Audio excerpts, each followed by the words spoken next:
12 তারিখ নির্বাচনের আগে নেতাদের এক একজনের এক একটা বক্তব্য ছিল।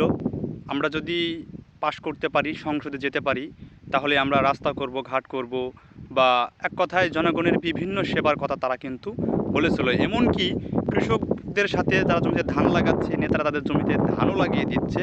বিভিন্ন মিডিয়াতে এগুলো ভাইরাল হয়েছে, বা আমরা দেখেছি, আমরা জনগণ এগুলা দেখেছি। তো 12 তারিখ শেষ, নির্বাচন হয়ে গিয়েছে, যে যার মতো অবস্থান পেয়ে গিয়েছে। যারা সংসদে যাওয়ার কথা তারা চলে গিয়েছে, এখন সরকারিভাবে ঘোষণা হতে বাকি আর কি। তবে যারা যেভাবে চেয়েছিল বা বলেছিল, তাদের যে একটা অবস্থান, তারা চাইছিল যে আমরা সংসদে গেলে এই ধরনের কাজগুলো করব। এখন শুধু সময়ের অপেক্ষা এবং দেখার পালা যে তারা আসলে কি করেছে বা কি করবে ভবিষ্যতে। এখন শুধু দেখতে হবে যে নির্বাচন শেষ, এখন সংসদে যাবে এবং তারপর তারা দেশের কতটা উন্নয়ন করতে পারে এখন শুধু দেখতে হবে। কারণ এতদিন বলেছিল, এখন শুধু দেখার পালা।